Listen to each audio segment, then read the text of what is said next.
Shema Yisrael Adonai Eloheinu Adonai Echad U'Shemo Echad. Meus irmãos, a paz do Senhor, que prazer imenso estar aqui nesse momento para ministrar mais uma videoaula, a videoaula número 2, que será ministrada no próximo domingo, dia 9 de julho, que tem como tema o único Deus verdadeiro e a criação. O único Deus verdadeiro e a criação. Vamos falar acerca do nosso Deus, este Deus poderoso que nos criou, o Deus que criou os céus e a terra e tudo que nela há. Bem, primeiramente, então, quero mais uma vez reforçar as boas-vindas aos nossos professores, nossos queridos irmãos que estão nos acompanhando. Agradecer também a gentileza dos nossos alunos. Muitos alunos também nos assistem, compartilham, como também muitos professores, pastores, enfim, povo de Deus, pessoas que amam, pessoas que valorizam cada vez mais a palavra do Senhor. Quero aproveitar aqui para dizer aos nossos amados irmãos que em meu canal, Moisés Câmara no YouTube, temos ali também na playlist, você pode ir, temos ali várias aulas inclusive sobre um curso que eu estou ministrando, Seja um Obreiro Aprovado. Você vai lá, curso Seja um Obreiro Aprovado, assiste às aulas.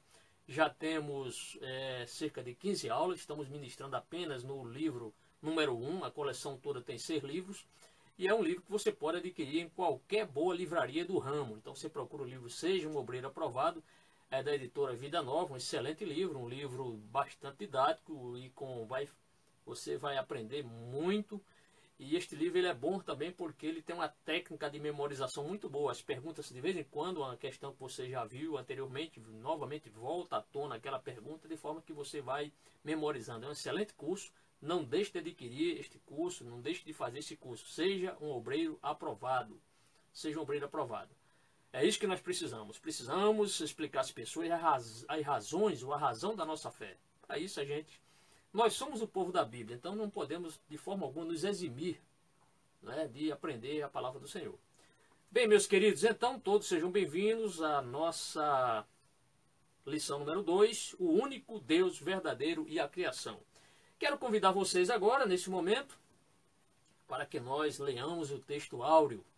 O texto áureo, que é o texto maior, está em Marcos capítulo 12, versículo 29, que diz o seguinte: E Jesus respondeu-lhe: O primeiro de todos os mandamentos é: Ouve Israel, o Senhor nosso Deus é o único Senhor. O Senhor nosso Deus é o único Senhor. O resto é falácia, imagem de escultura, são deuses com D minúsculo. Marcos 12, 29. Bem, depois vamos à nossa verdade prática. Vamos lá? Verdade prática diz assim: Cremos em um só Deus, o Pai Todo-Poderoso, Criador do céu e da terra, de todas as coisas, visíveis e invisíveis. Após isso, vamos à nossa leitura diária, né? Hoje já é terça-feira, não foi possível ontem nós ministrarmos aqui, mas hoje estamos aqui pela graça e misericórdia do Senhor. Ontem, segunda-feira, o texto está baseado em 1 Coríntios, capítulo 8, versículo 6. O monoteísmo judaico é ratificado na fé cristã. Terça-feira, Neemias 9, verso 6, Deus é o supremo criador e provedor de todas as coisas. Na quarta-feira, o Salmo 33, verso 9, que diz: Deus criou o universo pelo poder da sua palavra.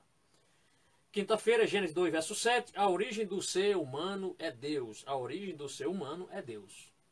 Sexta-feira, Apocalipse 4, verso 11, Deus criou todas as coisas segundo a sua soberana vontade. E no sábado, Romanos 1, verso 20, a existência de Deus é um fato. Então, como eu já disse, ratifico, todos sejam bem-vindos em nome do Senhor.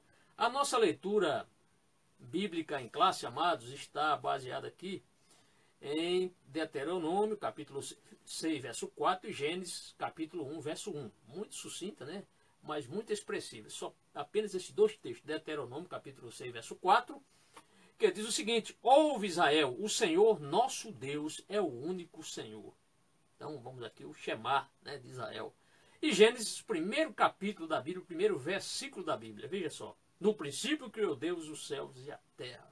No princípio criou Deus os céus e a terra.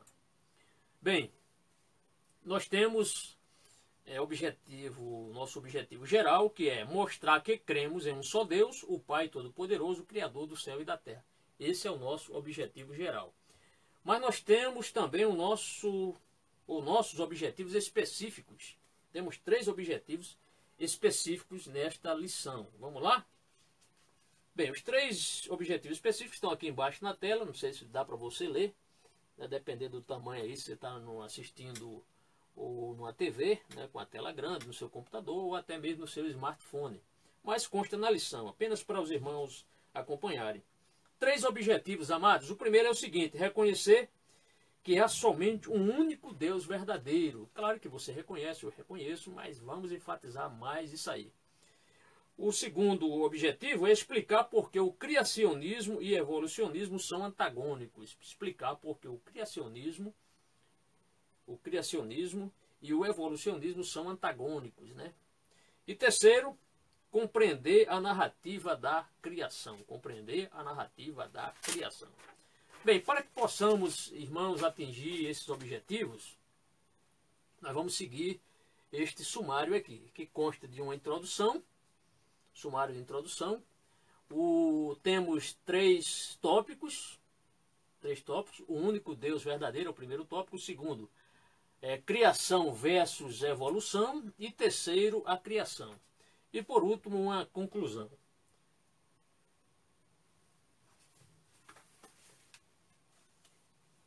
Muito bem, vamos à nossa introdução. Então, primeiramente, professor, explica ao seu aluno, você deve entender isso, explicar isso, que a Bíblia ela não foi criada com o intuito de provar a existência de Deus. A Bíblia já inicia falando de Deus. No princípio criou Deus os céus e a terra. Então, note que a Bíblia ela não foi criada com esse intuito de provar a existência de Deus, porque Deus já existia antes mesmo das Escrituras, antes mesmo de todas as coisas. Na eternidade, Deus já era Deus. Então, não teve princípio e não terá fim. Então, a Bíblia não foi escrita com esse intuito para provar a existência de Deus, né? Então, ela existia antes mesmo da invenção da escrita. Então, graças a Deus que com a invenção da escrita isso facilitou, porque nós conhecemos mais a Deus. Deus revelou-se, né, na sua misericórdia, permitiu abrir o seu coração, a sua mente, para que inspirasse homens. Vimos isso na lição anterior, para que os homens escrevessem também fatos sobre Deus, milagres, né, falando sobre Deus, a história de Deus com o seu povo de Israel. Isso é fato e a gente precisa saber disso. Mas a Bíblia não foi criada com esta finalidade, provar a existência de Deus. Não foi, porque Deus já começa. O Gênesis já fala do nosso Deus, já no capítulo 1, no verso 1. Então não foi com esse intuito que a Bíblia foi criada, para provar a existência de Deus. Não, Deus já existia, né? Muito bem. Nós vamos aqui focalizar hoje 3 pontos fundamentais, né? A unidade de Deus, o monoteísmo judaico-cristão e a obra da criação. Esses 3 pontos são fundamentais. A unidade de Deus, o monoteísmo judaico-cristão e a obra da criação. Mas nós vamos verificar também que o criacionismo e a teoria evolucionista não se coadunam, né? Isto é, não se conciliam um com o outro, não há conciliação. E nós veremos também que não há na Bíblia espaço para a teoria da evolução, nas suas diversas versões, né? E veja bem, nós vamos falar aqui de teoria da evolução, perceba bem, teoria e não tese, isto é, vamos falar aqui de hipótese. Então, a teoria da evolução, ela de fato é uma teoria, não é uma tese, isto é uma hipótese. Então, é uma suposição. Bem, meus amados, terminada essa rápida introdução, nós vamos partir para o nosso primeiro tópico. Nosso primeiro tópico, que tem 3 subtópicos. O primeiro, o único Deus verdadeiro. O único Deus verdadeiro. Nós vamos falar aqui sobre o Shemá, uma palavra talvez estranha para alguns alunos, talvez não para os professores, já ouvimos isso, né? O segundo, o monoteísmo. Monoteísmo, para alguns, essa palavra talvez seja nova, mas creio que nós cristãos, nós sabemos o que significa isso aqui. e o monoteísmo judaico-cristão. Então não podemos desassociar essa questão aqui. Então, monoteísmo judaico-cristão. Vamos lá? Muito bem. Lido então os 3 subtópicos, nós vamos para o nosso primeiro subtópico, que é o Shema, né? Então, a gente sabe, você sabe que todas as religiões têm seus credos, né? Tem o seu credo, tem a sua forma de ser, tem a sua confissão de fé. Então, todas as religiões do mundo, com certeza, têm a sua confissão de fé, tem o seu credo. A Assembleia de Deus, nós temos o nosso cremos, antes era o cremos, é o nosso credo, né?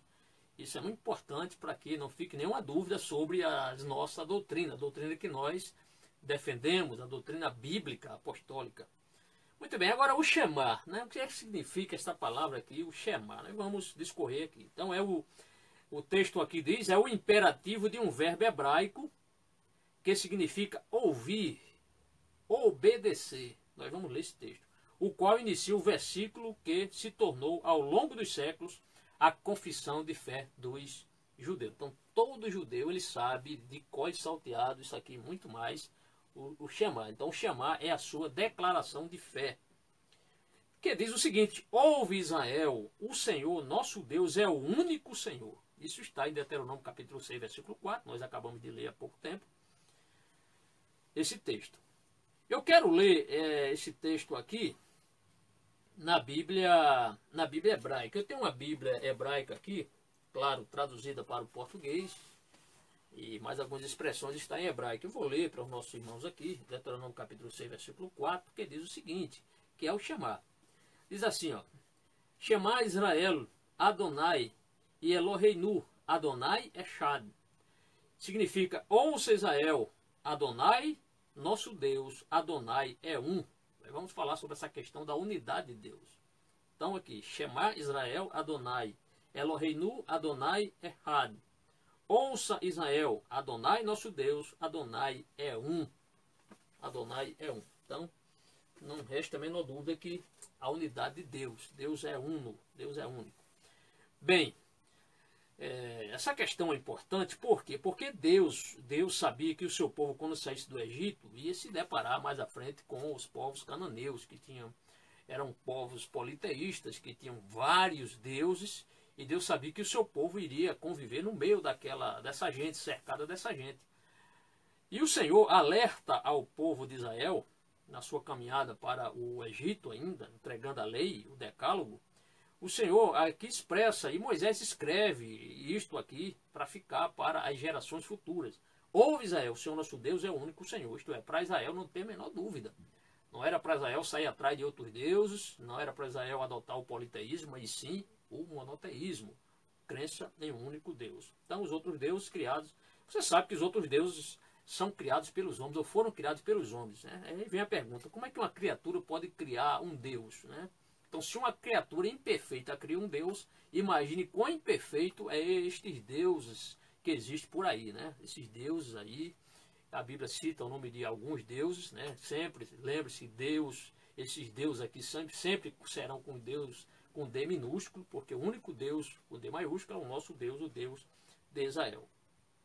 Bem, e aqui ele diz, a cláusula final é o único Senhor. No texto, lá no finalzinho, diz, ouve Israel, o Senhor nosso Deus, é o único Senhor. Então, deve estar muita evidência essa questão.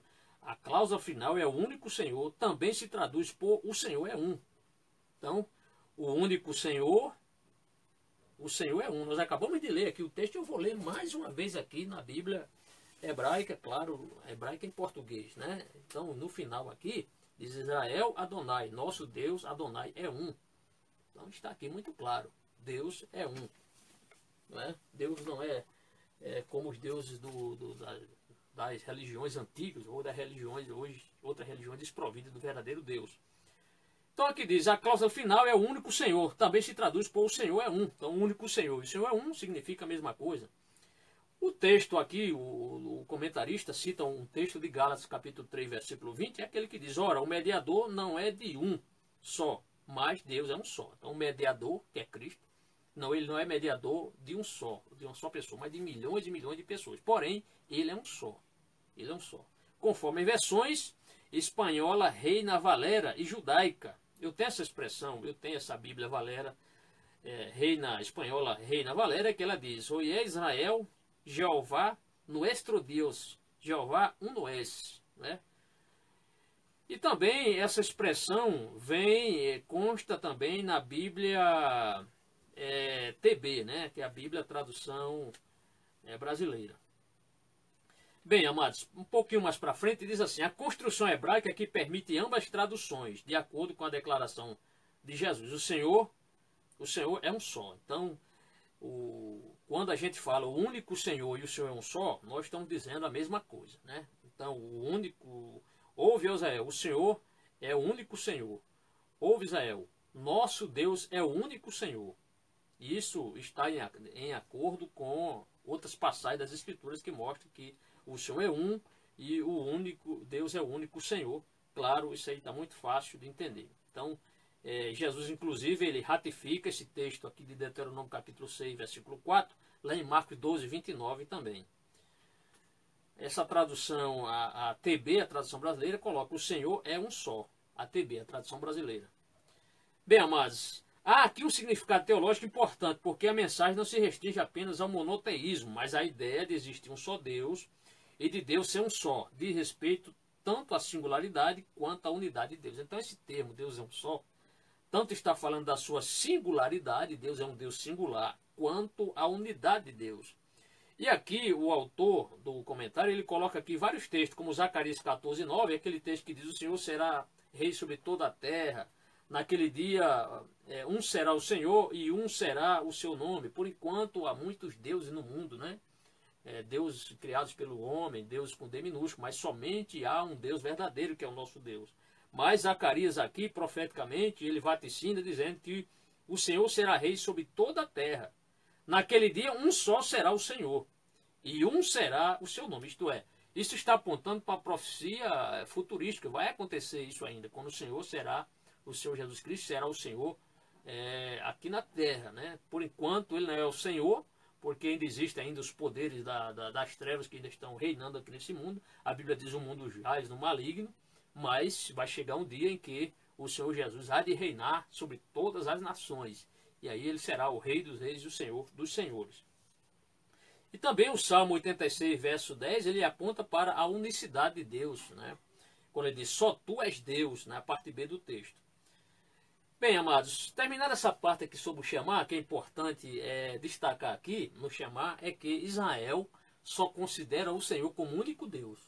Ainda que os povos hindus e outras crenças e outros povos creem em vários deuses, em milhares de deuses, Israel é uma nação que só crê no Deus de Abraão, no Deus de Isaac, no Deus de Jacó. Por quê?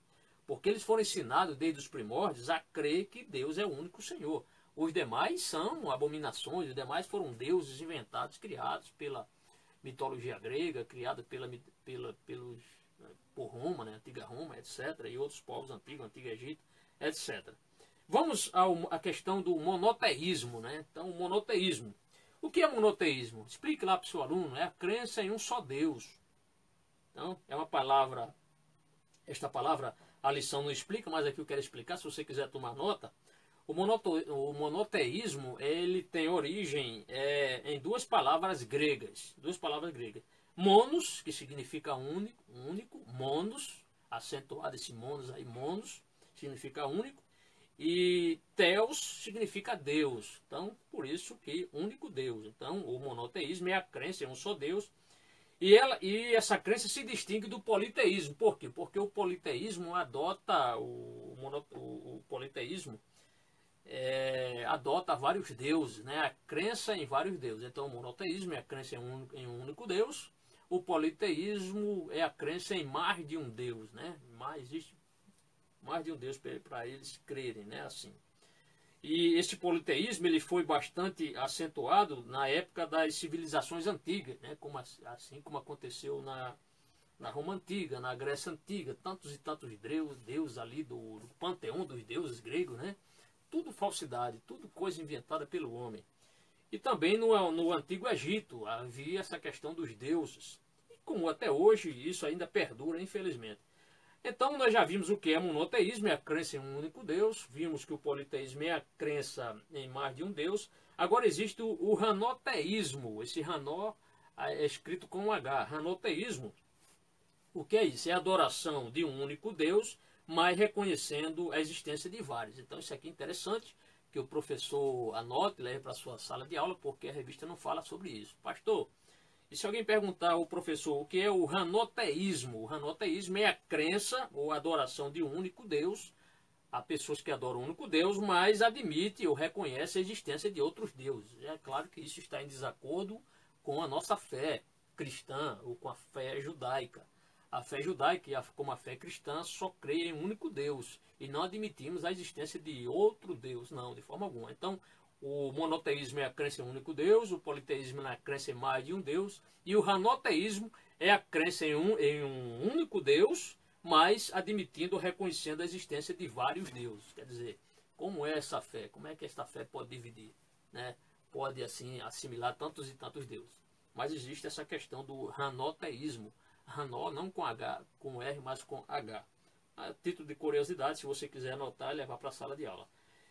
E aqui vem, as principais religiões monoteístas do planeta são, você sabe, são as três mais conhecidas, são o judaísmo, o cristianismo e o islamismo. O islamismo. Agora vamos explicar principalmente a questão aqui do islamismo. Então, no judaísmo, aqui tem o texto de Deuteronômio 6:4, que é o Shema. Tem o texto aqui de 2 Reis 19:15, que é aquele texto onde Ezequias diz: só tu és Deus, de todos os reinos. E aqui ainda tem o texto de Neemias, capítulo 9, versículo 6. O cristianismo, aqui, o autor da lição, ele colocou Jesus citando aqui o próprio Shema de Israel. Então aqui está em Marcos 12:29, esse texto você pode consultar. E o texto de 1 Coríntios, capítulo 8, versículo 6, né, quando Paulo ele diz que para nós há um só Deus. É isso que Paulo está dizendo. E o islamismo. Então, as principais religiões monoteístas do planeta Terra, né, são o judaísmo, o cristianismo e o islamismo. Agora vamos explicar bastante essa questão aqui do islamismo. Muita gente se enganando aí, achando que será que o Deus do Islã é o mesmo Deus de Israel? Será que é? É claro que não. Vamos explicar isso aqui. Mas é possível que seu aluno ele seja bastante perspicaz em querer saber isso aqui. Mas o monoteísmo islâmico não é bíblico, tá certo? O monoteísmo islâmico, apesar de defenderem a crença em um único Deus, não é bíblico, tá? Aliás, falando em Islã, na religião islâmica, é a religião que mais persegue cristãos. Então, a religião que mais persegue os cristãos é a religião islâmica. É a que mais mata cristãos, degola cristãos. É a religião islâmica. Não é? Muito bem. Então, com certeza, não irão para o céu. Por quê, pastor? Se eu tenho certeza, tenho. Por quê? Porque os homicidas não entrarão no reino de Deus. Eles que cometem o homicídio com frequência, matando os cristãos espalhados em muitos lugares no mundo, não irão para o céu. Os islâmicos, o povo que tem essa fé islâmica, né, os muçulmanos, não irão para o céu. Por quê? Porque assassinam os cristãos, principalmente os cristãos. Se autoexplodem, né, matam milhares de pessoas aí, espalhadas aí em todos os continentes. De vez em quando aí a explosão na Europa, a explosão de vários cantos. Por quê? Fanatismo religioso. Então os homicidas não entrarão no reino de Deus. Se você quiser anotar esse texto aí, está em Apocalipse capítulo 21, Apocalipse 21, 8, e também Apocalipse 22:15. Então os homicidas não entrarão no reino de Deus. E a religião islâmica, né, é o que a gente vê de vez em quando aí, esse fanatismo que leva a eles tirar a vida de outras pessoas, principalmente de cristãos. Então devemos ser bem enfáticos quanto a isso. Outro aspecto aqui importante é que o Deus Alá dos muçulmanos é outro Deus e não o mesmo Deus Javé da Bíblia. Então o Deus dos muçulmanos é outro Deus. Aqui, inclusive, o autor que colocou é outro Deus com D minúsculo e não o mesmo Deus Javé da Bíblia. E é interessante que eles dizem que que Alá é um Deus justo e misericordioso. Mas eles ficam indignados quando este Deus, por quê? Porque eles dizem o seguinte, que Deus, por ser justo, ele tem que punir o pecado. Então, se Deus pune o pecado, ele então não é misericordioso. Então, eles entram em contradição. Eles dizem que Allah é um Deus, vou repetir aqui para os irmãos, para você explicar bem direitinho aos seus alunos. O islamismo prega que Deus é misericordioso e justo, ou justo e misericordioso. Mas quando eles acham o seguinte, Deus, por ser justo, ele tem que punir o pecado, tem que punir o pecador, tem que castigar o pecador. Mas se Deus castiga o pecador, onde está a misericórdia de Deus? Né? Então Deus não é misericordioso? Então há essa contradição. Nós sabemos que Deus, inclusive vou falar aqui algo muito importante para que você leve para a sua sala de aula. Logo, logo vou falar isso aqui. Então o Deus Alá dos muçulmanos é outro Deus e não o mesmo Deus Javé da Bíblia. Se eles disserem é o mesmo Deus, os seus teólogos procuram justificar dizendo que o Deus Alá é um dos nomes de Deus, do Deus da Bíblia, mas não é. Alá era um dos deuses, preste muita atenção a isso aqui. Alá era um dos deuses da Meca pré-islâmica. Alá era um dos deuses da Meca pré-islâmica. Deus da tribo dos Coraixitas, né? Era uma das tribos dominantes ali da antiga Meca, né? Da cidade de Meca, de onde veio Maomé. Que o adotou como a divindade de sua religião. Então, haviam vários deuses antes na Meca pré-islâmica. E aqui vou citar alguns deuses do islamismo, antes na época da Meca pré-islâmica. Por exemplo, existia o deus chamado Alate, que era a deusa da lua. Outra deusa, Al-Uza, esse Uza com 2 Z's, deusa da fertilidade.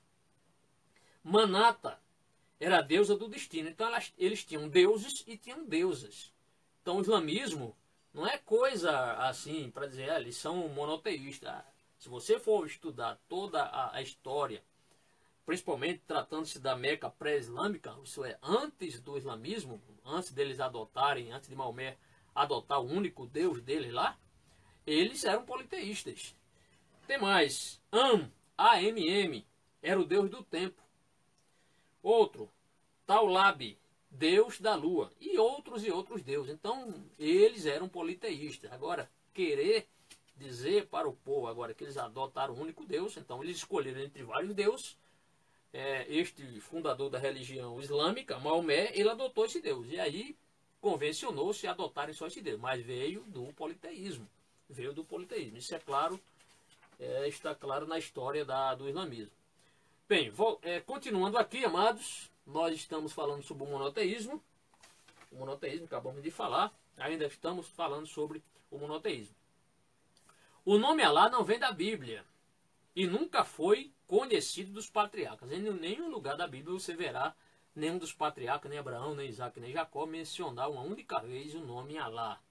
Nem dos reis, nem dos profetas do Antigo Testamento, menos ainda dos apóstolos do Senhor. Então nem Abraão mencionou, nem nenhum rei de Israel mencionou, nenhum dos profetas do Antigo Testamento, os apóstolos do Senhor Jesus, o Senhor Jesus Cristo nunca mencionou esse nome Alá. Jamais. Então isso foi criado por Maomé. Aliás, dentre vários deuses, ele escolheu esse Deus chamado Alá. Os teólogos muçulmanos, aí que está a questão. Os teólogos muçulmanos se esforçam para fazer o povo crer que Alá é uma forma alternativa do nome Deus Javé de Israel. Mas evidências históricas e arqueológicas provam que Alá não veio dos judeus nem dos cristãos. Então Alá não veio nem dos judeus, nem veio dos cristãos. Este Deus dele, né? Nem veio do judaísmo, nem veio do cristianismo. Bem, agora um dado interessante, ainda falando sobre o islamismo, aqui eu escrevi, se você puder escrever, diz o seguinte: o Alcorão mostra que só quando alguém expressa o seu amor por Alá, note bem, isso aqui é muito importante. Isso aqui é uma das partes mais importantes sobre o islamismo agora.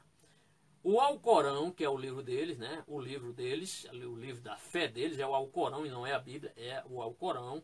Mostra que só quando alguém, veja bem, só quando alguém expressa seu amor por Alá, é que ele, Alá, o ama de volta. Então veja, Alá é um Deus que diferente do nosso, porque nosso Deus nos amou, antes de nós conhecermos o nosso Deus, Deus nos amou, nós ainda estando em pecado. Nós vamos ler o texto aqui. Só que, segundo o Alcorão, Alá só é benevolente com alguém se esse alguém, inicialmente, esboçar a reação de amá-lo primeiro. Então é um Deus que só ama se alguém o amá-lo. É diferente do nosso Deus.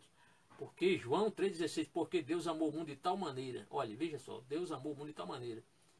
Então veja, Deus amou o mundo, né, de tal maneira que enviou o seu Filho unigênito para que todo aquele que nele crê não pereça, mas tenha vida eterna. Isto é, ele enviou Jesus, nós ainda estamos em pecados, em delitos, né, em pecados, bandidos da presença de Deus. Deus nos amou. Como é que ele nos amou? Mandando Jesus para morrer por nós. Existe amor maior do que esse? Pode ser que por um amigo, por alguém que você gosta, alguém ouse morrer, mas morrer por um pecador, só mesmo o nosso Deus poderia providenciar essa salvação tão completa. Então, amados, o Alcorão mostra que só quando alguém expressa o seu amor por Alá é que ele o ama de volta. Agora, a gente pode comparar com Romanos capítulo 5, versículo 8. Esse texto aqui é muito interessante. Desculpe. Romanos 5, verso 8 diz assim: mas Deus dá prova do seu amor para conosco, em que, quando éramos ainda pecadores, Cristo morreu por nós. Veja que diferença. Esse texto é importante você levar para a sua aula para comparar com isso aí. Enquanto o Alcorão defende que Alá só vai amar alguém se alguém, em contrapartida, tomar a iniciativa de amar Alá, o nosso Deus, ele tomou a iniciativa de nos amarmos, ele nos amar antes de nós ainda o conhecermos. Bem, amados, terminado esse segundo subtópico, vamos para o terceiro. O monoteísmo judaico-cristão. O monoteísmo. Será que Jesus ratificou isso? Claro. Jesus não somente ratificou o monoteísmo judaico do Antigo Testamento, isto é, confirmou, como também afirmou que o Deus Javé de Israel, mencionado em Deuteronômio capítulo 6, versículo 4 a 6, que é o Shema, é o mesmo Deus que ele revelou à humanidade. Então, aquele mesmo Deus, o mesmo Deus que consta em Deuteronômio capítulo 6, versículo 4, onde expressa que Israel só deve crer neste único Deus verdadeiro, Jesus então ratifica, mostrando que esse mesmo Deus revelou-se à humanidade. E aqui está o texto de João capítulo 1, versículo 18, na lição, e eu vou dar mais 3 referências para você. Esse texto de João 1,18 é aquele que diz que Deus nunca foi visto por alguém. O Filho unigênito que está no Pai, esse o fez conhecer. Este o fez conhecer. Isto é, através da pessoa de Jesus, nós viemos conhecer muito mais ao nosso Deus. Mas você pode ainda, professor e querido aluno, anotar essas 3 referências que eu vou dar aí. A primeira referência está em João 14, verso 8, né, que mostra que Deus revelou-se à humanidade através de Jesus. João 14, verso 9 e João 1, 14. Vamos ler? João 14, verso 8 é aquele texto que Filipe disse para o Senhor: Senhor, mostra-nos o Pai e isto nos basta. Filipe, na sua curiosidade de conhecer Deus melhor, ele disse: Senhor, mostra-nos o Pai e isso é suficiente. Foi que Jesus respondeu para ele: quem vê a mim vê o Pai. Está em João 14, verso 9. E há outro texto de João 1,14 que diz: vimos a sua glória. Isso aqui é interessante, porque Pedro, Tiago e João, tanto João como Pedro, escreveram relatando que viram a glória, Jesus glorificado. Isso é muito interessante, isto é revelação. Jesus revelou-se de forma contundente para os seus discípulos, né? Principalmente ali na transfiguração em cima do monte, quando apareceu ao seu lado ali Moisés e Elias. Assim, o Deus de Israel é o mesmo Deus do cristianismo, é o nosso Deus. Então, o Deus que nós cremos, o Deus do Antigo Testamento, é o mesmo Deus do Novo Testamento. Veja que o Antigo Testamento, o Novo Testamento, melhor dizendo, é a continuação do Antigo Testamento. Isto é, o Novo Testamento confirma o Novo Testamento. O Antigo Testamento aponta para o Novo Testamento e o Novo Testamento é o cumprimento do Antigo Testamento. Isto é, a promessa que havia de Deus enviar um grande profeta, maior do que Moisés, poderoso, cumpriu-se com o Senhor Jesus Cristo. Então, isso cumpriu-se literalmente. Tá? O apóstolo Paulo pregava para os judeus e gentios o mesmo Deus revelado por Jesus. Paulo, que conheceu profundamente o judaísmo, ele pregava isso, né? Que Jesus realmente é o Deus verdadeiro. O apóstolo Paulo pregava para os judeus e gentios o mesmo Deus revelado por Jesus. O Deus de nossos pais, de antemão te designou para que conheças a sua vontade e vejas aquele justo e ouça a voz da sua boca. Isso está em Atos capítulo 22, versículo 14, né? Muito bem, e Pedro também ensinou que Jesus é o nosso Deus e Salvador. Muito importante. Agora, amados, feito isso, creio que você entendeu perfeitamente, está muito fácil de entender isso aqui. Vamos à nossa síntese. Então, a síntese do tópico é isso aí. Deus único e verdadeiro. Essa é a síntese do tópico primeiro. Deus único e verdadeiro. Então, nosso Deus é único e verdadeiro. Não há outro Deus fora o nosso Deus. O nosso Deus é o mesmo Deus de Abraão, o Deus de Isaac, o Deus de Jacó, o Deus que realmente revelou-se à humanidade através da pessoa do Senhor Jesus Cristo. Principalmente através do Senhor Jesus Cristo. Muito bem. Vamos agora para o nosso segundo tópico. Vamos falar sobre criação e evolução, ou criação, né? Criação versus evolução. Temos dois subtópicos, o modelo criacionista e o segundo, o modelo evolucionista. Então vamos explicar isso aqui bastante, né? Parece essa parte aqui um pouco mais científica, né? Vamos falar sobre a questão do design. Então, vamos lá. O modelo criacionista. Vamos ao primeiro subtópico. O modelo criacionista. Bem, esta palavra não é uma palavra assim nova para você. Você já ouviu isso aí N vezes, o criacionismo. O que vem a ser isso? O criacionismo é a posição que propõe ser a origem do universo e da vida, resultado de um ato criador intencional. Isto é, nós que somos criacionistas, nós cremos que tudo que existe, o próprio homem que existe, todas as coisas, é o resultado de um ato criador intencional. Então, nós, seres humanos, e todos os seres viventes, os animados e os animados, é o resultado de quê? De uma obra criadora intencional. O homem não é assim, fruto do acaso, né? O universo não é fruto de uma explosão, como alguém diz aí, o Big Bang, né? Houve uma explosão. E falando sobre explosão, certa vez escutei, nunca me esqueci disso, uma certa pessoa estava discutindo sobre a questão do Big Bang e o outro irmão estava falando sobre a questão do criacionismo. Isto é, um defendia que o homem, que o universo foi criado de uma grande explosão, e o irmão lá dizia que ele cria que a Bíblia relata ali em Gênesis capítulo 1 como Deus criou todas as coisas. E aí, ele, para mostrar à pessoa que essa pessoa não tem razão nenhuma de dizer que o universo é fruto de uma explosão, como é que uma explosão pode gerar tanta coerência, né? As leis da natureza, tudo em harmonia, as estações, tudo em harmonia, isto é, cada planeta orbitando ali em volta da sua órbita, e os demais planetas, as galáxias, essa perfeição que é na natureza. Aí o irmão disse, olha, se eu acreditar, dizendo para ele, se eu acreditar que o universo é fruto de uma explosão e surgiu essa perfeição, então você também tem que acreditar que um dicionário é fruto de uma explosão de uma tipografia. Uma gráfica explodiu, não é? Uma gráfica explodiu e todas as palavras, todas as letras ficaram ali, né? As palavras do dicionário com significado.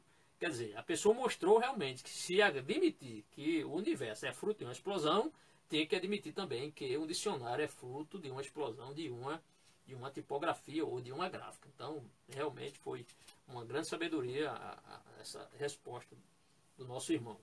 Bem, amados, então, o criacionismo. Agora, é interessante que existe 3 tipos de criacionismo. A lição não fala disso, mas nós vamos falar. Existe o criacionismo, quase que eu não digo aqui, científico, o criacionismo religioso e o criacionismo bíblico, que é o descritivo, né? É esse que nós defendemos. Bem, eu tenho aqui uma sugestão para os nossos irmãos. Você pode assistir depois, se você quiser assistir, vá no YouTube. Eu tenho um excelente aqui vídeo para, não meu, mas de uma pessoa aqui que eu vou indicar para você assistir este vídeo, A Origem das Teorias. Se você quiser se aprofundar mais na questão das teorias. O professor ele tem de hoje até o próximo sábado, né, para se preparar melhor. Então, A Origem das Teorias, como tudo começou. Então você vai digitar A Origem das Teorias, como tudo começou, né? Interrogação. Este vídeo foi produzido pelo Adalto Lourenço, uma pessoa bem capacitada, E vale a pena você assistir este vídeo, viu, professor? Você é aluno, então, repetindo, a origem das teorias, 2 pontos. Como tudo começou, é de Adalto Lourenço. Pode ir no YouTube, você assiste esse vídeo para você se aprofundar mais nessa questão do criacionismo científico, religioso e criacionismo bíblico. Bem, vamos partir um pouco para frente.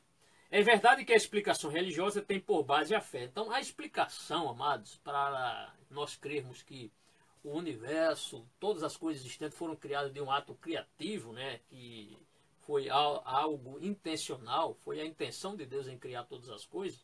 Isto tem por base o quê? A fé. A nossa fé. Hebreus capítulo 11, versículo 3, diz que pela fé entendemos que os mundos foram criados pela palavra de Deus, de modo que o visível não foi feito daquilo que se vê. Então Deus não precisou ver uma árvore para dizer eu quero fazer uma árvore igual a essa. Não. Ele simplesmente criou todas as coisas.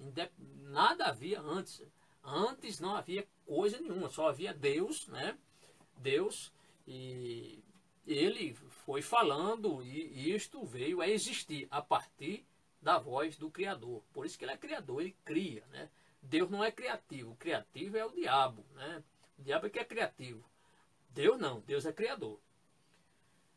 Muito bem, então diz, é verdade que a explicação religiosa tem por base a fé. A explicação religiosa não tem por base a ciência, amados. Não tem por base a ciência, nós temos por base a fé. Enquanto a explicação científica se fundamenta na evidência empírica. Então a ciência, ela se baseia para explicar a existência das coisas, ela se fundamenta na evidência empírica, isto é, no experimento. É isso que eles querem. Mas existem variações de ambas as propostas. Tanto o criacionismo como a questão da explicação científica. Preste muita atenção a esta frase aqui que consta na lição, professor. Vejam bem. Descobertas ao longo dos séculos confirmam que causas inteligentes empiricamente detectáveis, isto é, experimentados, são necessários para explicar as estruturas biológicas ricas em informação e a complexidade da natureza. Ou seja, explicando tudo isso aqui que eu li, é preciso explicar bem o complexo, né? Segundo a ciência. Ou seja, o que é complexo para a ciência precisa ser bem explicado. Isso aí é o que eles defendem. Quando não se usa a fé, tudo para eles fica difícil, né, amados? Nós cremos, assim como alguém já disse, olha, se a Bíblia disse que Deus enviou um peixe para engolir Jonas, mas se fosse o contrário, eu também creria. Então, claro, por quê? Porque a Bíblia diz. Bem, meus amados, continuando aqui, então ainda falando sobre essa questão que nós estamos falando sobre o modelo criacionista, continuemos. Esse conceito é conhecido como design inteligente. Então estamos falando aqui sobre essa questão aqui. Causas inteligentes, empiricamente detectáveis, percebíveis, né, são necessárias para explicar as estruturas biológicas ricas em informações e a complexidade da natureza. E aí vem a teoria, o conceito, né, conhecido como o design inteligente, isto é, o projeto inteligente. Então, isso é o chamado TDI, a teoria do design inteligente. Essa teoria conhecida como design inteligente, ela foi, segundo o que eu li e assisti, ela parte da hipótese pseudocientífica, não é?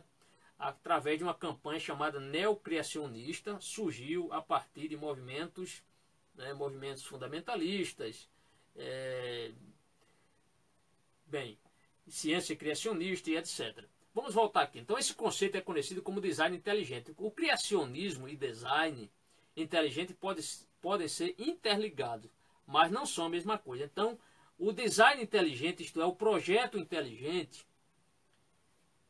e o criacionismo podem ser interligados, mas não são a mesma coisa. Vamos falar isso aqui.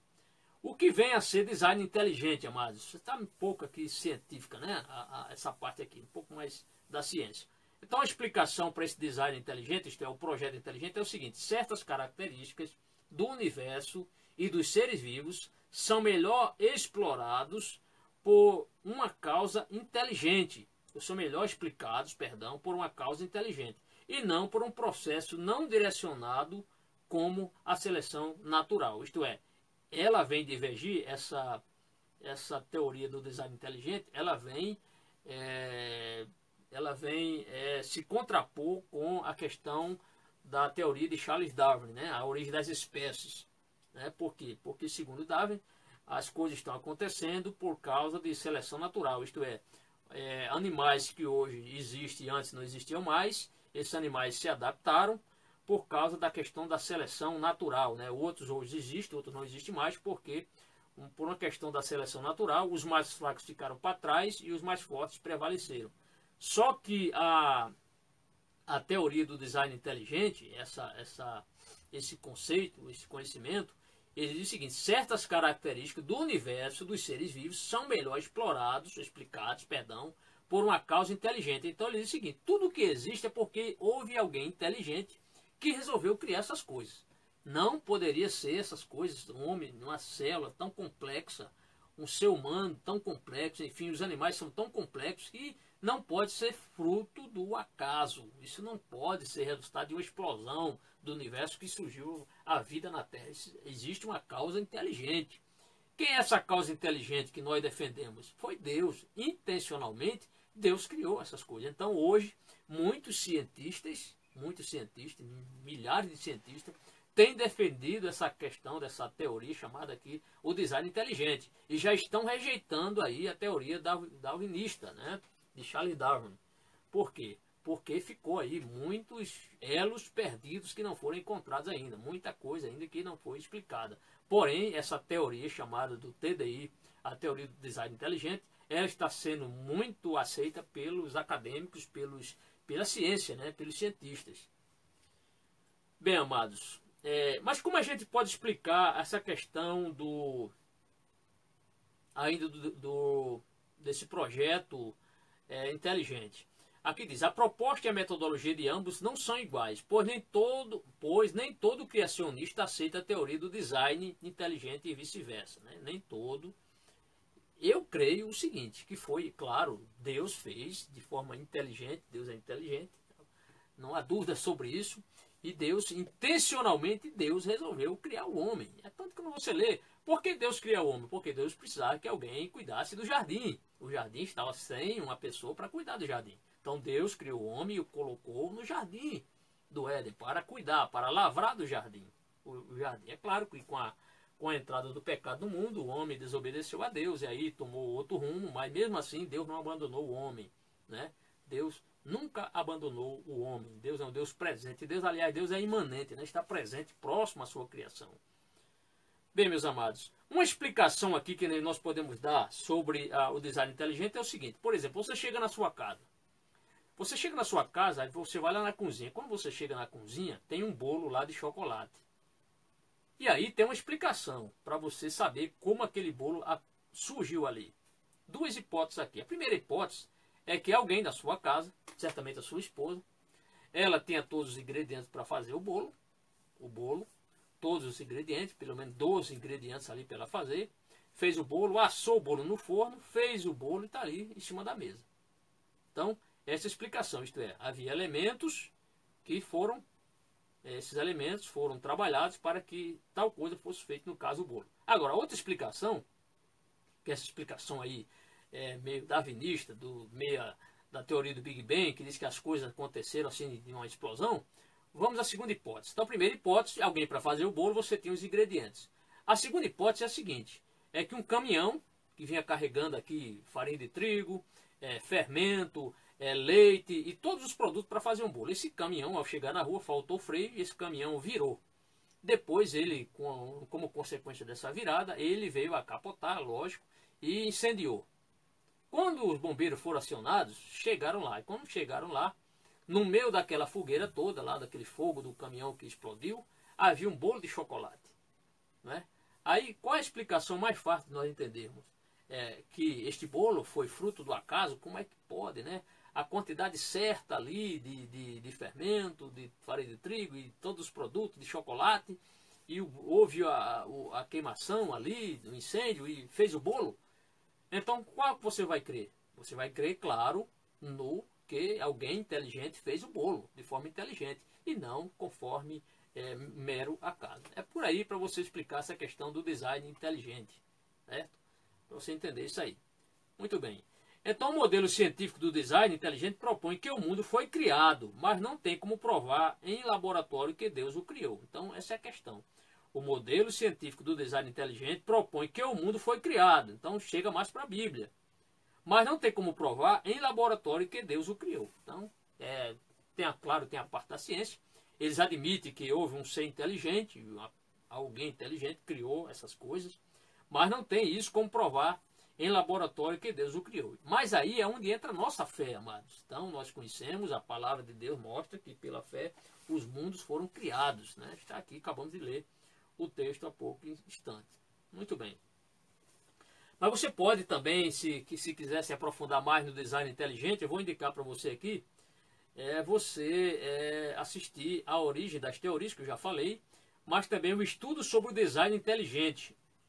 Então, estudo sobre o design inteligente e o criacionismo. Você pode ir lá no YouTube, digitar lá, escrever, estudo sobre o design inteligente e o criacionismo. Também do Adalto Lourenço, uma excelente palestra, gostei muito dessa palestra aqui, dessa exposição dele, muito boa, você pode assistir também, aí está mais bem preparado para isso. Bem, meus queridos irmãos, nós vamos nesse instante falar agora, saímos do modelo criacionista, vamos para o segundo subtópico, o modelo evolucionista. Estou falando sobre o modelo criacionista e o modelo evolucionista. O modelo criacionista, nós falamos sobre o design inteligente, essa palavra agora que está muito em uso, né, entre os cientistas, mas vamos falar sobre o modelo evolucionista. O que é isso aí, modelo evolucionista? É uma teoria que nunca se sustentou cientificamente. A teoria da evolução nunca se sustentou cientificamente, apesar de sua aparência científica.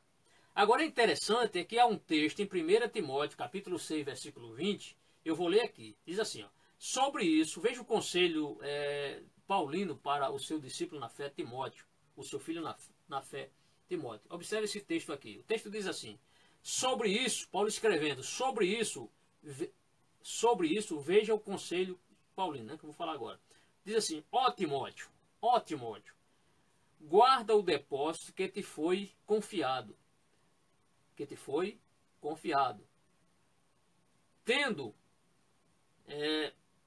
vamos ler esse texto? Vamos ler aqui na Bíblia. Eu anotei aqui, mas eu prefiro ler aqui na Bíblia, que está bem mais claro. 1 Timóteo, capítulo 6, versículo 20. Vamos lá?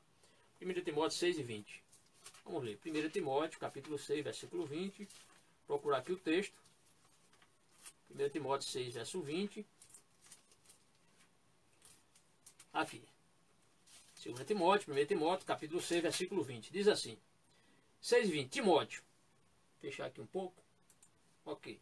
Diz assim, amados, Timóteo, guarda o que lhe foi confiado. Evite as conversas inúteis e profanas e as ideias contraditórias do que é falsamente chamado conhecimento. Isto é, na outra versão diz, chamado ciência. Então ele pede para ele evitar essas coisas, as coisas profanas, essas coisas... É claro que eu não estou dizendo que a ciência é profana, mas a ciência, muita coisa na ciência aí tenta anular coisas que a Bíblia cita com muita clareza ali. Agora precisa ter fé.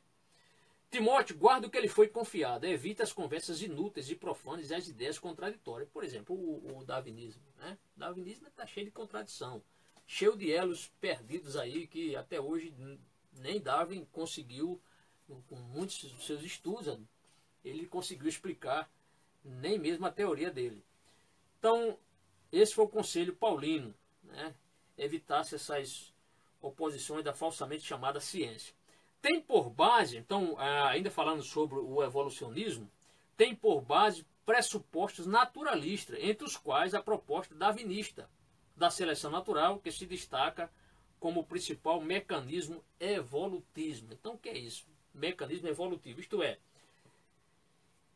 Então, ele diz, tem por base pressupostos naturalistas, entre os quais a proposta darwinista da seleção natural se destaca como principal mecanismo evolutivo. Então, se a gente for crer, se a pessoa admitir que a teoria de Charles Darwin, o criacionismo, o evolucionismo, ele é verdadeiro, não é?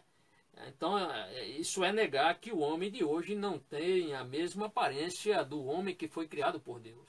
Então, se nós cremos conforme a teoria de Charles Darwin, a questão da origem das espécies, a questão dos mais fortes prevalecerem sobre os mais fracos, se nós admitirmos essa hipótese da teoria da evolucionista, a pessoa deve crer que o homem de hoje não era igual ao homem de antigamente, o primeiro homem. Mas nós cremos pela Bíblia que nós somos iguais, fisicamente falando, com o Adão que Deus criou.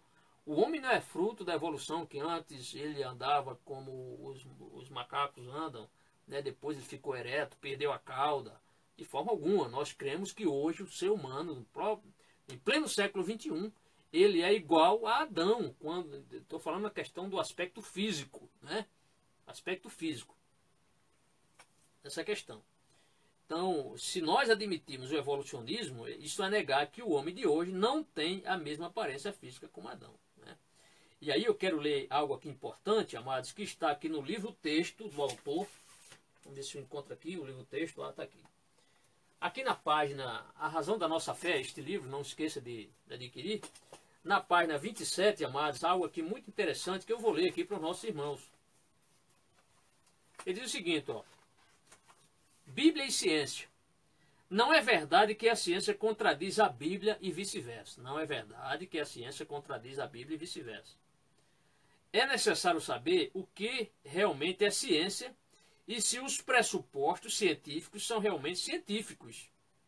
Se o resultado dessa investigação for positivo, resta ainda saber se o pensamento teológico é realmente bíblico ou se não está fundamentado numa falsa interpretação das Escrituras, que foi o que aconteceu.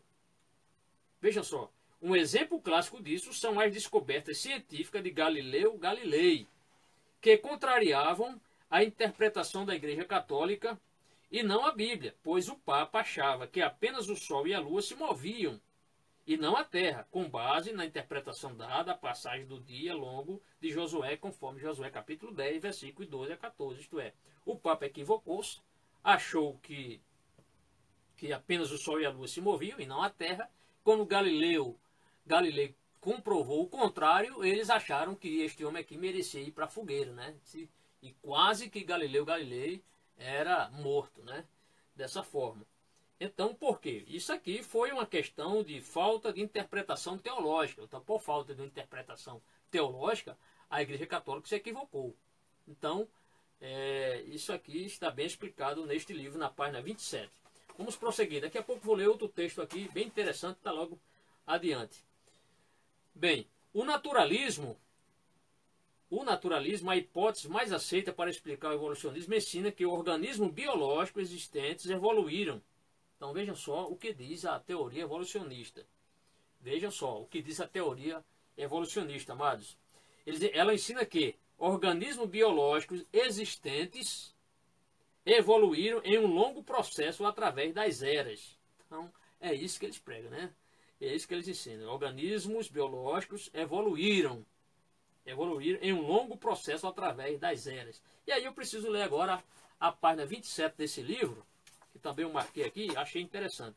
Diz assim: os cientistas já investigaram diversas áreas do saber humano: astronomia e cosmologia, biologia e genética, paleontologia e geologia, métodos de datação geofísica e hidrodinâmica, porque um número considerável deles rejeita completamente o evolucionismo. Aí a pergunta, por quê?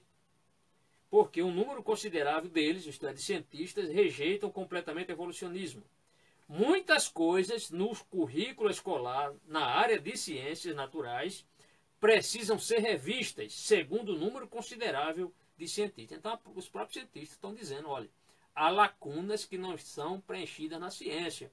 Há muita coisa que precisa ser explicada, que até hoje a teoria evolucionista não explicou. Então, há este leque, há este ato aí Por quê? Porque os próprios cientistas admitem que a teoria evolucionista tem erros, contradições, erros. É isso aí, amados. Vale a pena ler esse livro aí e levar para a sua sala de aula. Continuando aqui ainda. E aqui há uma palavra, talvez que você nunca ouviu, ou já ouviu. É a cosmovisão favorável. É a cosmovisão, o que é essa cosmovisão favorável? É o modo particular de entender o universo. Então, cosmovisão é uma maneira particular de nós entendermos o mundo, o universo. E aqui diz, é a cosmovisão favorável à ideia de que o universo e a vida vieram à existência por meio de processos de geração espontânea, sem intervenção de um ato criador. Então, isso aqui é o que os evolucionistas pregam, ensinam, né? Que tudo o que existe hoje foi por causa da geração espontânea, isto é, sem intervenção de um ato criador, mas que aconteceu por acaso. Então não tem como. Eu já ouvi alguém dizer que é preciso a pessoa ter mais fé no evolucionismo do que ter fé na Bíblia. Imagine só essa questão, né? Então aqui diz, é a cosmovisão favorável à ideia de que o universo e a vida vieram à existência por meio de processo de geração espontânea. Veja só que dificuldade isso aqui. Sem intervenção de um ato criador. Isto é, eles teriam evoluído até a complexidade atual, por meio da seleção natural, a teoria da sobrevivência dos mais fortes. E quando eu estava estudando aqui, se essa teoria de Charles Darwin realmente ela prevaleceu, onde os mais fortes se sobressaem, onde estão os anakins? Os anakins, que eram gigantes. Se eles eram mais fortes, eram gigantes, eram para estar hoje vivos aí, pelo menos seus descendentes. Os emins, onde estão os emins? Onde estão os parentes de Golias? Não eram mais fortes? Por que não prevaleceram? Então, a ciência, o evolucionismo deixa aí essas perguntas que nem eles sabem responder. Se eles dizem que a questão da teoria, né, da seleção natural prevalecer, os mais fortes prevalecem. Então, não era para existir pessoas pequenas, mas os pequenos estão aí. Né? E os grandes? Onde é que estão os gigantes? Né? Onde estão os gigantes? Interessante, eles não sabem explicar isso aí. Mas tudo isso não passa de mera teoria, isto é, suposição que nunca pôde ser confirmada, amados. Então fique tranquilo, irmãos, a teoria da evolução nunca foi confirmada, nunca foi comprovada. É por isso que é uma teoria, não é uma tese, é uma hipótese, é uma suposição. O evolucionismo ateu exclui Deus da criação. Então, a teoria, o evolucionismo ateu exclui Deus da criação, né? Exclui. Muito bem, meus queridos. Agora vamos para a nossa síntese, né? A síntese desse tópico. O criacionismo e o evolucionismo são antagônicos, né? Não se coadunam. Então, o criacionismo e o evolucionismo não se coadunam, não se misturam. Bem, meus irmãos, vamos saindo aqui, vamos para o nosso terceiro e último tópico, a criação. Vamos falar agora sobre a criação. A criação.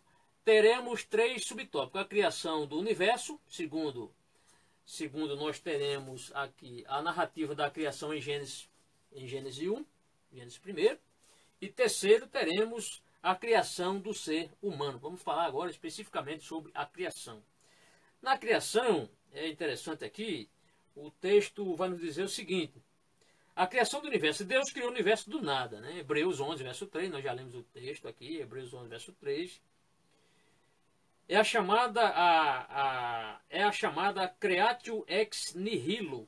É uma expressão latina, essa ex nihilo, que significa do nada. Isto é, Deus fez as coisas do nada. Nada existia antes quando Deus fez todas as coisas. Deus não olhou para algo assim e disse, vou fazer igualzinho a esta outra coisa. Não, Deus não precisava disso. Deus não precisa de cópia, ou Deus não precisa de referência para fazer algo que Ele queira fazer. Ele é poderoso, Ele fez todas as coisas que não existiam antes. Então Deus criou o universo do nada, conforme Hebreus 11, verso 3. Pode anotar essa referência aí. É a chamada creatio ex nihilo, ou a expressão latina significa do nada, da teologia judaico-cristã revelada na Bíblia. Isto é, isso significa que antes de Deus ter começado a criar o universo, nada mais existia exceto o próprio Deus. Então, essa creatio ex nihilo da teologia judaico-cristã, significa que antes de Deus ter criado o universo, nada mais existia, exceto Deus, o próprio Deus existia. A narrativa do primeiro capítulo de Gênesis é entendida à luz do contexto bíblico. Então nós entendemos a narrativa de Gênesis capítulo 1 à luz do próprio contexto bíblico. O ponto de partida da criação é o quê? No princípio criou Deus os céus e a terra. Né? No princípio, Bereshit bara Elohim. No princípio criou Deus os céus e a terra. Né? Deus. Gênesis 1, verso 1. Salmo 19, verso de 1 a 6 também. Vamos à continuação do nosso estudo. O verbo hebraico criou é bará. Então, Bereshit bara Elohim. Bará é uma expressão que significa criou. Então, o verbo hebraico criou é bará. E este apresenta características peculiares. Este verbo criar, que é bará no hebraico, ele tem características peculiares. O sujeito da afirmação é sempre Deus. Então, o sujeito, que é quem pratica a ação, é sempre Deus. Então, bará tem tudo a ver com essa característica peculiar ao sujeito que é Deus, o Deus de Israel, e nunca foi aplicado a deuses estranhos, né? Porque só Deus é o Criador, o eterno Criador. É um termo próprio para referir-se à ação criadora de Deus, a fim de distinguir-se de toda e qualquer realização humana. Então, somente esse verbo bará está relacionado com o Criador, que é Deus. E conforme eu disse, somente Deus é Criador. O diabo ele pode ser até criativo, mas Criador, só Deus. Muito bem. Continuando, diz, essa ideia do fiat divino, né? Ou seja, do faça-te. Então, essa expressão aqui, fiat, significa faça-se, né? Essa ideia do fiat divino, ou seja, do faça-se, Deus só fez as coisas, faça-se isso, faça-se aquilo, e as coisas foram acontecendo através da sua palavra.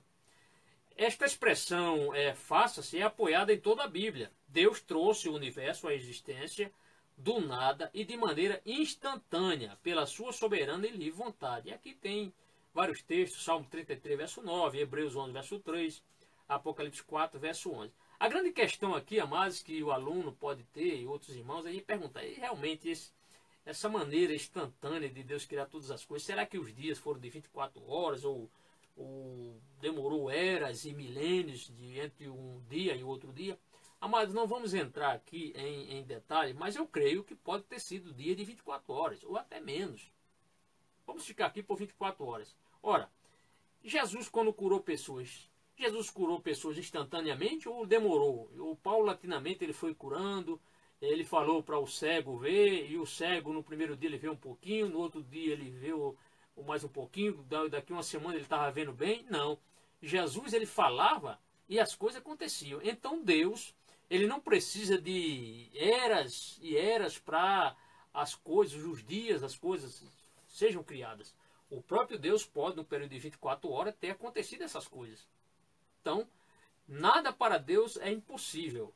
Então, Deus ele tem poder de criar as coisas instantaneamente através tão somente da sua palavra.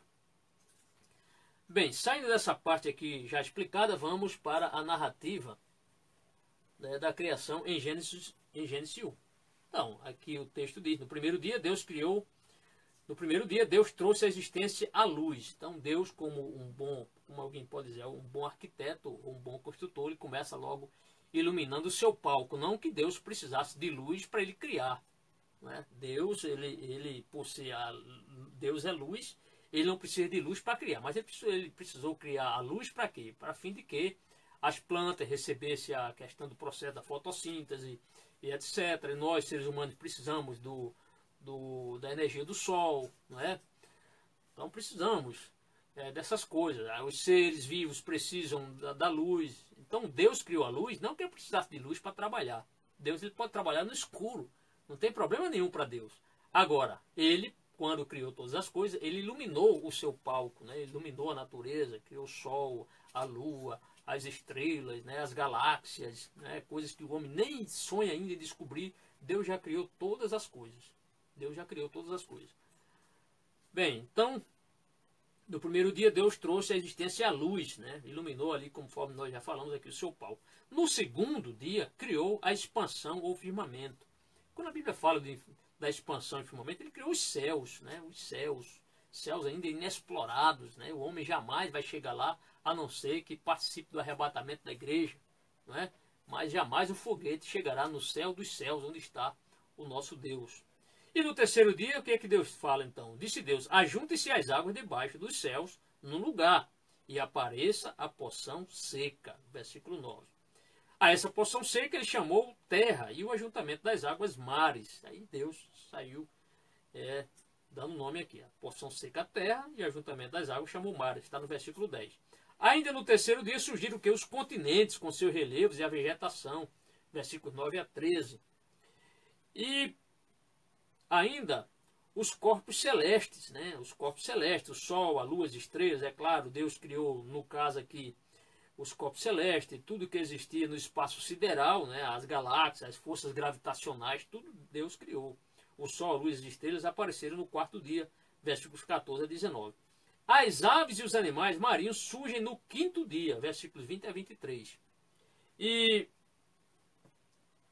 o que vai acontecer agora? Então agora vai ser a criação do ser humano. Então Deus cria todas essas coisas, isto é, Deus quando criou o homem, a natureza já estava preparada para receber o homem. Então Deus ele não colocou, como as pessoas colocam, a carroça na frente dos bois. Deus ele preparou tudo, né, todo o ambiente, a natureza, para que essa natureza pudesse depois servir ao homem, ou o homem servisse da natureza. Então Deus, por ser inteligente, ele criou essas coisas. Bem, o último tópico nosso, amados, é a criação do ser humano. A criação do ser humano. A raça humana teve sua origem em Deus, através de Adão. Né? É interessante isso aqui. Um certo irmão que eu conhecia, novo convertido, uma pessoa assim escarnecendo dele, viu que ele era novo convertido, chegou, olha, isso aconteceu lá no quartel. Ele chegou e disse, olha, tua Bíblia diz, né, que Deus criou o homem, né, da terra, né? Aí ele pegou assim um pedaço de pau, a gente chama no Nordeste aqui cipó, um pedaço de cipó, e desenhou um boneco, né? Essa pessoa que perguntou ao novo convertido, olha, o teu Deus, na Bíblia, diz que Deus fez o homem do pó da terra, eu também sei fazer. Aí fez um boneco lá, fez a cabeça, fez o tronco ali, botou 2 pés, 2 mãos, né, 2 braços. Aí disse, olha, eu também faço um Deus, ó. Eu também fiz eu também fiz um homem, olha aí o homem que eu fiz do pó da terra. Aí o nosso irmão novo convertido disse, agora sopra nele o fôlego da vida. Sopra nele o fôlego da vida. A inteligência que Deus deu ao nosso irmão, uma excelente saída, e o camarada ficou lá com a cara mexendo, porque Deus deu a inteligência, né, irmão? Isso aí é a palavra da sabedoria, na hora certa, né? Deixou ele com a cara no chão, né?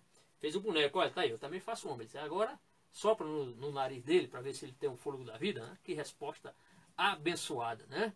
Glória a Deus por isso.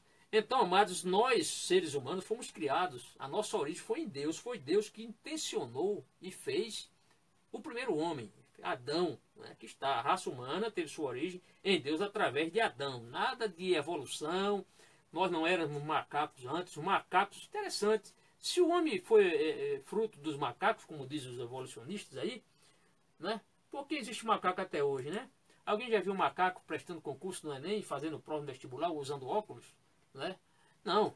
Por quê? Porque os macacos são macacos. Nós somos seres humanos, seres racionais, inteligentes, temos volição, temos vontade própria, né? Raciocinamos, somos inteligentes. Porque Deus nos fez assim. Então, o homem foi feito conforme o propósito de Deus. Está em Gênesis capítulo 1, versículo 26. Se quiser anotar mais referência, versículo 27. Gênesis capítulo 2, versículo 7 e versículo 15. Atos 17, 26 e 1 Coríntios 15, 45. Quer dizer, a Bíblia está recheada de referências para nós afirmarmos categoricamente que o homem foi criado por Deus e não um ser que evoluiu, de forma alguma. O ser humano foi criado no 6º dia, como a coroa de toda a criação, e recebeu de Deus a incumbência de administrar a terra e a natureza. Se você ler Gênesis capítulo 2, versículo 15, Gênesis 3, 23, você verá que Deus fez um homem com o propósito de cuidar e lavrar o jardim. Né?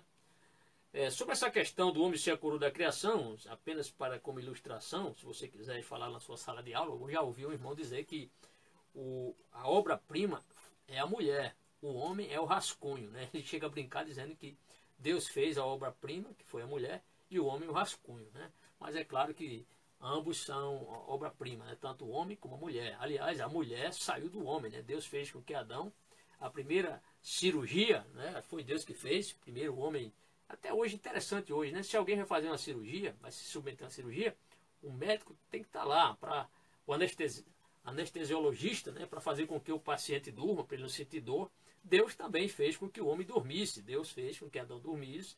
E enquanto Adão dormia, o homem já tinha um corpo, o homem já estava lá, né, todo completo. Deus fez com que o homem dormisse. E ali, como um bom cirurgião que Deus é, de uma costela Deus fez a mulher e trouxe para Adão. E Adão a chamou de varoa, né? Chamou de varoa. Isto é o nosso Deus que faz isso, né? Deus Todo-Poderoso. E aqui diz, o homem não é meramente um animal. Tem gente que diz, o homem é um animal racional. De forma alguma, nós somos seres humanos, pensantes. Um animal não é inteligente, o animal não tem volição, o animal não tem decisão. Um animal não é um ser moral. Nós não, nós somos seres morais, nós somos seres que temos volição, temos intelecto, não é? Alguém já viu um macaco escrever um livro? Alguém já viu um macaco fazer a soma mais básica aí, 1 mais 1 é igual a 2? Alguém já viu? De forma alguma. Por quê? Porque Deus fez seres humanos, nós, homens, seres inteligentes. Então, o homem não é meramente um animal racional, mas um ser espiritual. O homem é um ser espiritual, criado à imagem e semelhança de Deus. O único ser que sabe que existe um Deus é o ser humano. O macaco, estou usando aqui o macaco porque pegando aqui esse gancho, né, dos evolucionistas, gosta muito de falar no macaco e tal. Então ninguém pode ficar certo que nenhum macaco sabe que Deus existe. Agora, os seres humanos sabem que Deus existe, pelo menos os que são convertidos, os que creem neste Deus que nós estamos falando aqui. Crê mediante a fé em Cristo Jesus, nosso Senhor. Então, quando Deus diz assim, interessante isso aqui, ó. A frase, façamos o homem, veja que está no plural, Gênesis 1, 26. Significa o quê? Que houve uma decisão conjunta da Trindade, o Pai, o Filho e o Espírito Santo, resolveram criar um ser, o ser humano. Então, por isso que o texto diz, façamos o homem. Quer dizer, vamos fazer o ser humano. Então, houve essa decisão conjunta da Trindade, em perfeita harmonia, resolveram fazer o ser humano. Pois o termo hebraico usado para o homem é Adam, que significa gênero humano. E aí vem o termo Adão, que significa homem. O ser humano criado por Deus se constitui em macho e fêmea. Isso aqui é muito interessante, viu, amados? O ser humano criado por Deus se constitui em macho e fêmea. Então, Deus, inclusive, quero pegar aqui o gancho, Deus abomina o casamento entre pessoas do mesmo sexo. Deus abomina o casamento entre pessoas do mesmo sexo. Levítico capítulo 18, versículo 22, anota essa referência para você levar para a sala de aula. Levítico 18, 22. Como também o Romanos 1, 27. Né? Esse versículo aqui, Levítico 18, 22, é aquele que Deus falou que diz assim, com varão não te deitarás, como se fosse mulher. Né? Então Deus, o homossexualismo, ele é reprovado na Bíblia. O lesbianismo também, nem homem com homem, nem mulher com mulher. Então, isso é algo abominável. Deus proibiu essa união. Esse ser humano recebeu diretamente de Deus o sopro em suas narinas. Isto é, o ser humano ele recebeu a vida ali no ato de Deus criar o homem. Quando Deus fez o homem, ele ainda precisava ter vida. Aí o que é que Deus fez? Soprou em suas narinas o fôlego da vida. Isto é, aquele ser passou a ter consciência. Passou a ter um espírito. E esse espírito teve origem em quem? Em Deus. Por isso que quando o ser humano morre, né, o seu espírito, a Bíblia diz, o pó volta à terra que o deu e o espírito volta a Deus que o deu.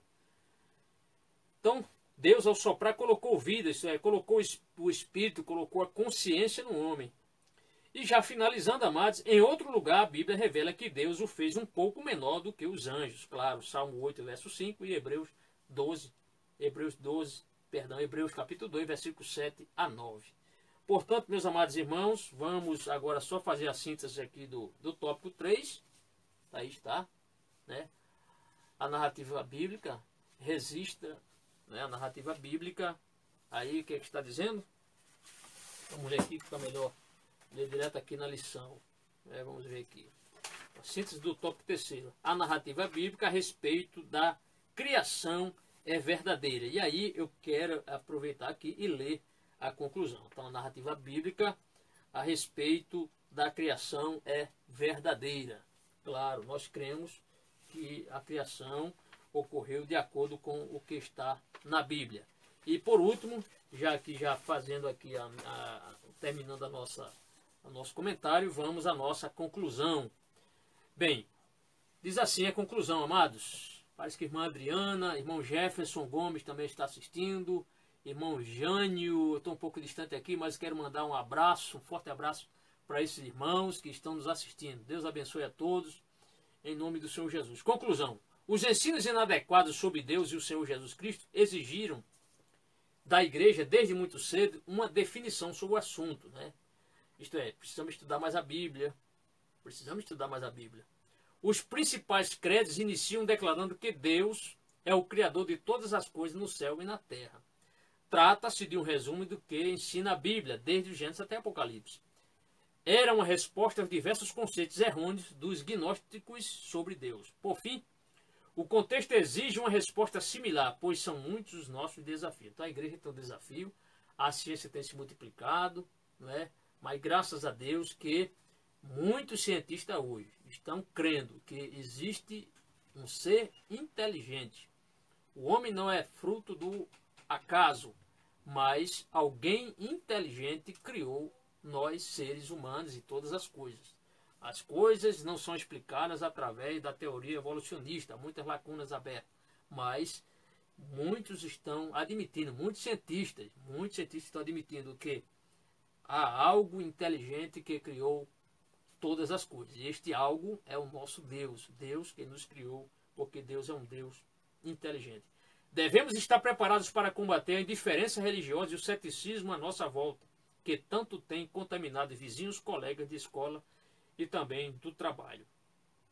Então, eu quero como sugestão dizer para os nossos irmãos, você pode assistir um belíssimo filme, você que é jovem, você que é professor, você que é aluno, aquele filme Deus Não Está Morto. Muito interessante aquele filme, você pode assistir também, quem sabe marcar com a sua classe em outro horário, né? Fale com o seu pastor e aí assistir esse filme, vocês assistirem esse filme Deus Não Está Morto. No mais, amados, muito obrigado pela tolerância, pelo tempo aqui. Sei que o estudo é exaustivo, mas isso aqui ainda é uma síntese.